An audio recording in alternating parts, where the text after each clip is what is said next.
Hello everyone, my name is Tamanna and I am from class 11th A. Today, I along with my fellow group members Pragati Verma 2, Nikita Babbar and Sakshi are going to represent our art integration project which is on societies, law and ethics. So our first topic is technology and society. What is technology?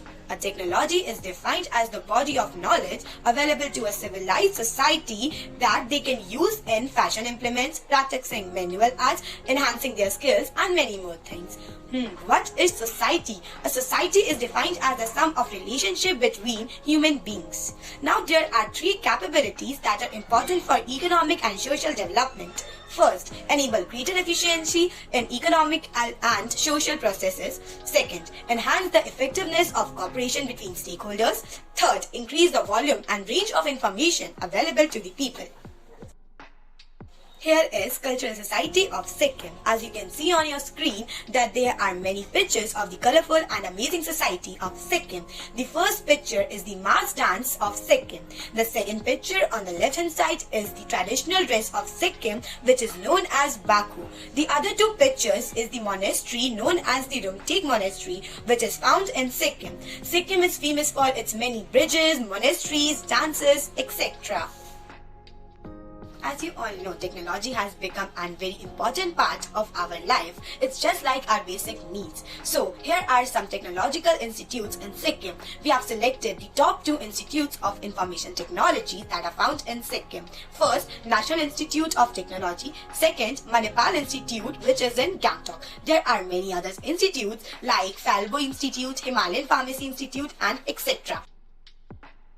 So, the next topic is social and economical impact of information technology.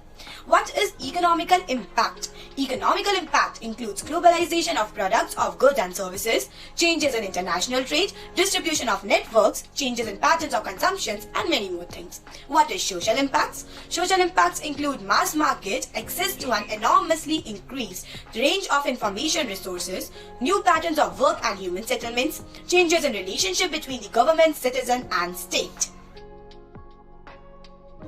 Economy is a very important factor of our country.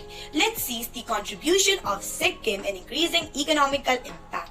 First is foreign trade. Foreign trade is very helpful in increasing economy. So Sikkim exports many kinds of ores and minerals of lead, zinc, copper and textiles to foreign countries. Second, distribution of networks. The distribution of technology and mass communication in Sikkim is very strong. Let's begin with another interesting topic, that is ethical issues. Now, what the heck ethical issues are? These are the issues which arises when a decision has been taken and that is creating conflict with the society's moral principles. Now, moral principles are nothing but the fundamental laws of right and wrong that are accepted by an individual or a social group. Under this thing, a term has been introduced, that is trademark infringement. Now, what is this? So, the trademark infringement is the unauthorized usage of a mark that is identical to a registered trademark. Now, for understanding this topic, suppose I am running a company ABC, okay, which will obviously have some logo, trademark or a special symbol for which it will known to the people. Now, there is another person which is using my company's trademark or symbol to represent business brand by his or her own name. So from this we can easily understand that what is the meaning of trademark infringement. Under ethical issues, we are going to study 3 parts, and among them, first is intellectual property rights. Now what is this? So the creator of the information is the real owner of the information, and he has every right to protect his intellectual property. For this purpose, one can use trademark, symbol, slogan, etc. of his own.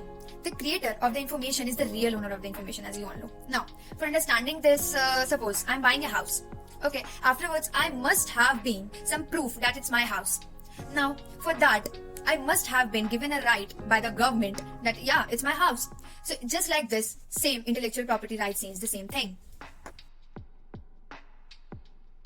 Now, the second term is plagiarism. What does it mean? It means stealing someone else's intellectual work. Now here intellectual work, or in simple words, it is that it is nothing but copying others' ideas, thoughts, words as it is his or her own creation. Third is copyright infringement. It refers to use copyright work without the permission of the copyright owner. And copyright infringement refers to use copyright work without the permission of the copyright owner. In simple words, we can say that suppose a work is happening, but it's not happening by the permission of the real owner of that company or some organization. Now we are going to discuss some economic benefits of ICT. Before this, what is the meaning of ICT? ICT stands for Information and Communication Technology. Now, what could be the benefits of it? So firstly is secure transactions. Fund transfer can now be made in a matter of seconds within a locality and the most part of the world with a greater security than ever. Now second, ease and availability. One doesn't need to stand in long queue for fund withdrawal. With the ATM card and internet banking transaction can be earned out with any time so easily. So from this point, that is ease and availability, which means that nowadays everything is online. So we just don't need to go in a long queue or in a long line to just withdraw or just doing something regarding the money work. So we just need our phone and we are done with it. And third is global market. Now with ICT, now markets is entire global. A buyer can now have access to all the world market, because now like a buyer or a consumer have many options to just do whatever he or she wants to do.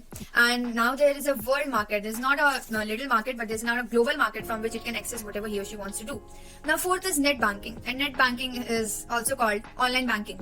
So with online or internet banking, lots of payment and buying can be done online, obviously, and via like one's bank account at the convenience of one's home. Like one can withdraw money or can do whatever with the money from the account which he or she wants to withdraw it. Now, what is e-waste management? E-waste management refers to electric and electronic waste management. Whenever an electronic device becomes non-usable or non-functional, it comes under the category of e-waste or electronic waste. Also, what could be the characteristics of e-waste management? First, most valuable due to its basic composition. Second, fastest growing segment of waste. It's just growing day by day and its quantity is just increasing, which is very much hazardous. That is the third point, that very hazardous if not handled carefully. Which means that it contains substances like mercury, cadmium, lead, plastic, which pose health hazards on the human being, the most when treated in uncontrolled condition via air and water.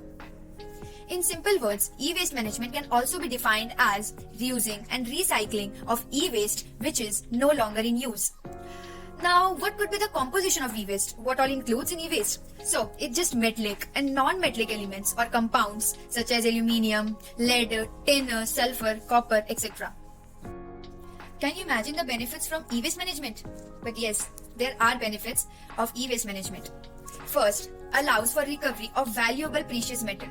Like in a waste, we never know that among them how many things are valuable or can be used again. We never know. So it means that we can recover valuable precious metal again and we can use it again.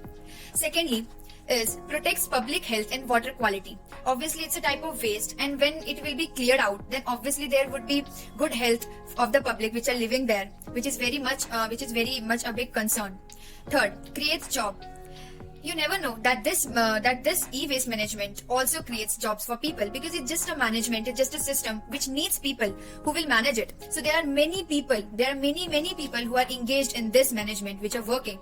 So yeah, this is also creates jobs. Now fourth, saves landfill space. Now what is landfill space? So it is a site for the disposal of waste management. So this thing also saves landfill spaces. These two pictures are showing e-waste management in Sikkim, and obviously it seems to be the people of Sikkim are really well managed, cooperative and concerned about their people and surroundings. Gender issues. Meaning of this can be said simply as the issues which arises between men and women of a society. Now there is a preconceived notion which says that boys are better at technical things and girls are good at humanities. Now, according to me, it's a misconception that the work which requires practical knowledge, hard work, dedication and concentration can only be done by the boys, and girls are just known to make stories for something, or just known for the work which has less importance, or seems to that girls cannot tackle that work. And there are also many gender issues, which is lack of interest, lack of motivation, lack of role models, lack of encouragement in class. These things should be done to just remove these issues which occurs between men and women or girls and boys.